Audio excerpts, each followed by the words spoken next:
There was a man named Nehemiah in the Old Testament, has a cushy job with a foreign king. He gets bad news from back in Jerusalem one day that the walls have been broken down and that people are vulnerable. And the really bad part is that neighboring countries are laughing out loud at the powerless God of the Israelites who can't reassemble his people to a position of strength.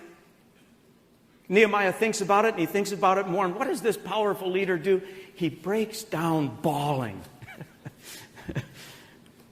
He thinks about it, about God being laughed at, and he has his Popeye moment. He says, that's all I can stand. I can't stand no more. And he goes to the foreign king at the risk of his life. And he says, I need a leave of absence and a whole bunch of equipment, a whole bunch of resources. And he leads one of the most impressive reconstruction efforts in recorded history. But what got him into the game? A holy discontent was something he couldn't stand. What can't you stand? I hope you know. Martin Luther King couldn't stand racial oppression as he saw it around him in the southern United States in the 50s and the 60s. He just couldn't stand the whites only sign on the drinking fountains and bathrooms and restaurant doors. He couldn't stand the fact that blacks were always pushed to the back of the bus or the back of the educational opportunity line or the back of the employment or housing opportunity lines. And finally, the holy discontent in him brought him to his Popeye moment where he said, that's all I can stand. I can't stand no more. He knew that his activism would probably cost him his life, and it did. But the holy discontent inside of him was wrecking him. He really didn't have a choice. Just look at my life for a minute. I was comfortably preparing to run our family business that my father had spent his whole life preparing for my brother and I to run. The only problem was, as I was growing up, I attended churches that were so unbelievably inward focused and self-absorbed, churches that didn't give a flying rip about people far from God. And as I was trying to stay focused on my business career and my business major in college, which was economics, and my minor, which was business administration,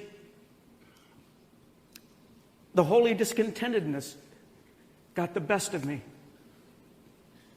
My dad wanted to invite a business friend who was just starting to get interested in God. He wanted to invite him to our little home church. And as a junior high kid, I pleaded with my dad, don't take him to our church.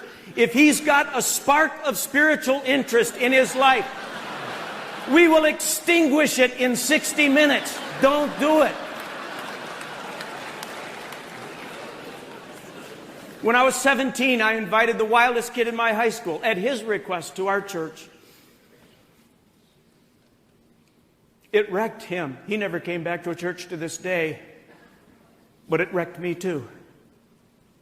And the holy discontentedness continued to build until in my college years, under the tutelage of Dr. Belazikian, when he was teaching me about the potential of the church, I had my Popeye burning bush experience where God said, Bill, I'm going to take that firestorm of frustration about churches that don't care for people far from God. And I know how much it wrecks you, and I'm just going to harness that and use it because it wrecks me too. And before you know it, we were renting a movie theater in Palatine and selling tomatoes door to door to raise money for Sound and Lights.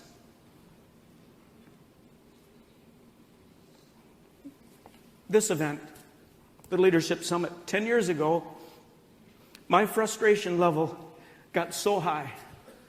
I talked to so many church leaders, pastors that I respect and love, pastors who are more committed and better at what they do than me, for sure. And they wanted to get better in their leadership, but there was no event that focused solely on the spiritual gift of leadership. And the frustration just got to a certain level. I had a Popeye moment. Jimmy talked to you about it. I called him in my office. I said, that's all I can stand. I can't stand no more. I'll take time out of my summer study break.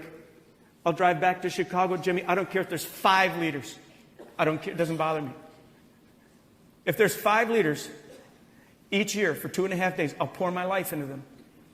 Because I can't live with this holy discontent anymore. The only way I can get rid of it is to get on a vision that speaks to it somehow. And what God does after that is His business, but I can't live like this. I'm going to ask you again. What can't you stand? Do you know? Most of us try to push away stuff that creates firestorms of tension and anxiety in us. Most of us feel the discomfort of that, and we want to medicate it somehow. Rent another movie. We want to go out and jump on a career track that keeps us a little bit disconnected from that firestorm of frustration.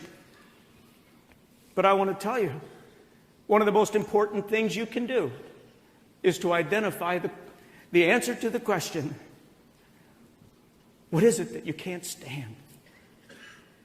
Is it injustice of some kind? When you're around extreme poverty, does it wreck you? When you see racist behaviors and the effects of prejudice, does it do something inside of you? When you see homelessness, when you see abused children, when you see AIDS, when you see immoral business practices, when you see a dysfunctional, slowly dying church, does it just wreck you? The church that I grew up in that was so dysfunctional finally closed its doors a couple years ago. Put a for sale sign on the property my father had donated, that our family had worked so hard to try to support this building. And it had such great dreams. And when I heard that there was a for sale sign on that building, I drove 3 hours and I sat in front of that building with a for sale sign on it. It wrecked me. And I wanted it to. I wanted it to just remind me what's at stake when a church dies. And they're dying all over the world. And I ask you the question again. What wrecks you? Crappy music? Does that wreck you? Passionless dancing? What about crooked politicians? What about when you watch over-entertained, under-challenged young people drifting further and further and further away from God? What happens when you see groups of young people, aimless and purposeless? Does it wreck you? You better know what wrecks you, because it's probably wrecking God. And He's probably looking for someone who's getting wrecked just like He is.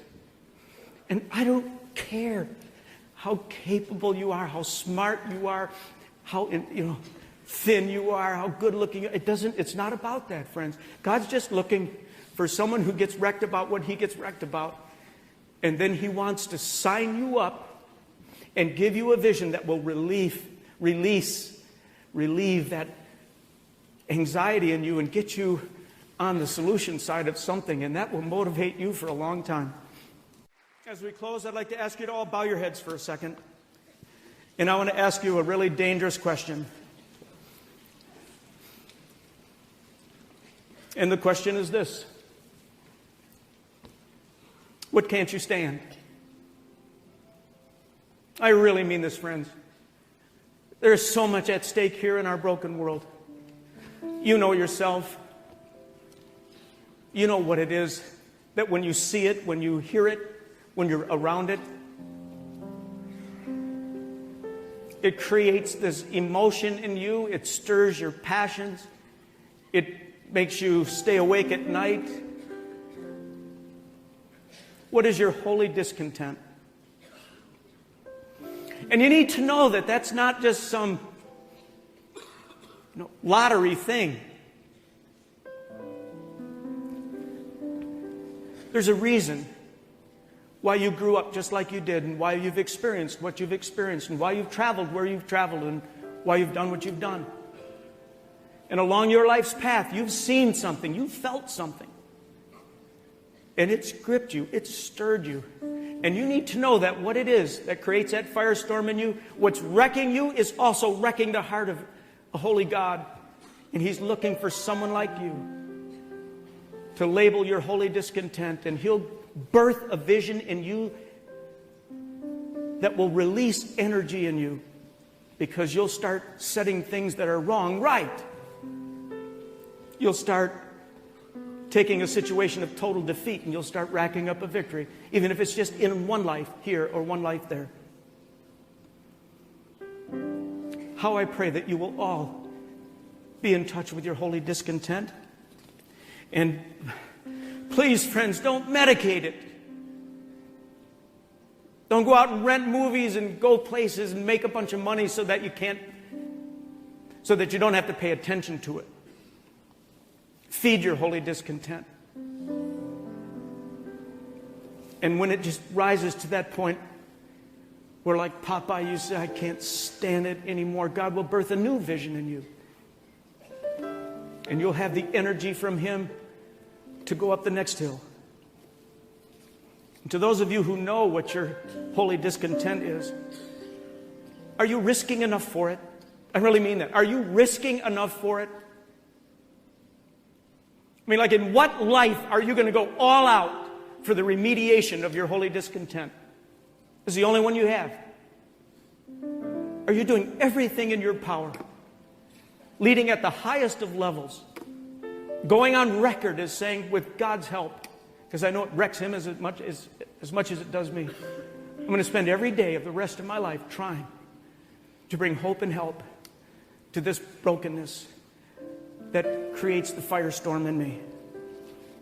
Now, God, I pray that you will speak to us by your Spirit. Whisper in our ears. Keep this on the forefront of our mind till every single person listening from every facility all over the world can say, here's what my holy discontent is. Here's what God has given me a plan to do about it. And we're going to do it together till the day I die. Make that true, God. And everyone agreed and said, amen.